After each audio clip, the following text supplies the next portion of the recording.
Hey guys, Rafferty Pendra here. In this video, we were talking about sales and how do you actually build trust with prospects. Take a look.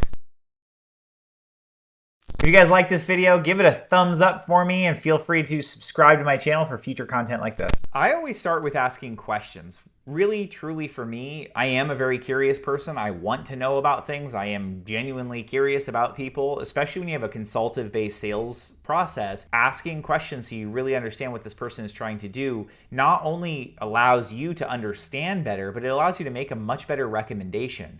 The other side of it is it lets them know that you know enough to make a good recommendation. If you actually just meet somebody, hi, I'm Rafi. Yeah, great, cool. Oh yeah, you need to be doing this advertising thing. Oh, you need to be doing this consulting thing right out the gate. You don't even know me yet. So I think just being aware of asking enough questions that you can actually make a good recommendation, and how this lands with the customer is that they then know you know enough. Being aware of that fact that that actually solves two kind of sides to this thing really does build trust with prospects when you're talking to them. I think this one goes without saying, being honest and transparent. This can also be on a couple sides of things. If you're chasing a customer simply because you want to make a dollar, you're not necessarily gonna have a great outcome. In a lot of cases, I've had very poor outcomes when I've done that in the past. And so I really focused on making sure I have the right customer, the right public, the right person for us so that we can truly benefit and help them. Not every single customer is ready and willing and able to even accept our help. And so we can do a lot of incredible things for people.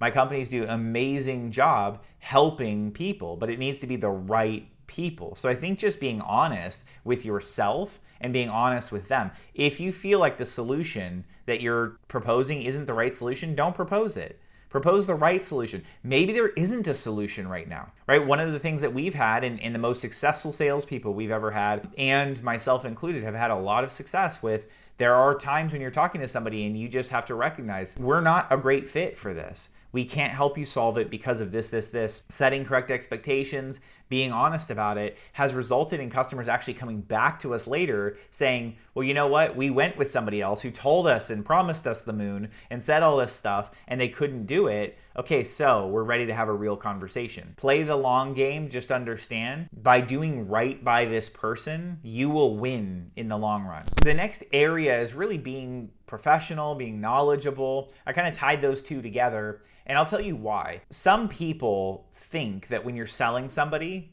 that you have to have the answers to all questions in the universe. Like you need to know everything about every single answer to potential question, even if it's an area that's not related to your expertise. See, we have a lot of technical people in our company. We have guys who are specialists in various areas. Some of those guys actually do know a lot more about that than I do. And that's okay. If a client is asking me something that I don't know, I will just say, hey, that's a great question. Let me note that down and I'll get you an answer to that. There is nothing wrong with that. It's like, well, yeah, but what if I don't have, it doesn't matter. In this case, the customer asks something you don't know, just say it. If you're just making stuff up that you don't really truly know about, you're gonna have a problem with that customer because it comes across. Especially if the person has any clue about it, it's gonna come across. The other side is you can accidentally set wrong expectations. You can set yourself up for failure. So you don't have to have the answers to all the questions. Yes, be knowledgeable, be professional, but part of being professional is saying, you know what? I have really, really good people in this organization that can help answer that question, so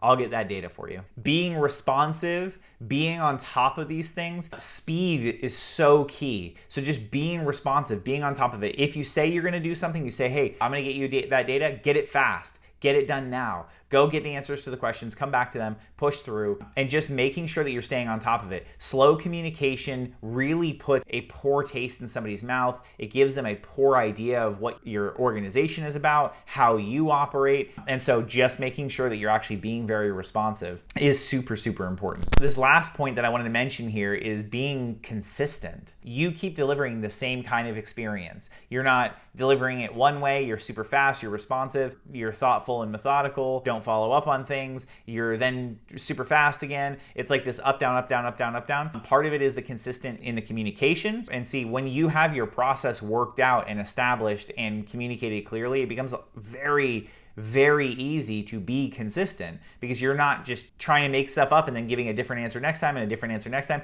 It's like, how does somebody actually deliver if you're changing it all the time. How do you actually get consistency when you're doing it differently every single time? The answer is you don't. So being consistent, being on top of it, super important. If this video helped you guys out, give it a thumbs up, comment below, let me know any other things that you want me to cover, and I look forward to seeing you guys in the next one.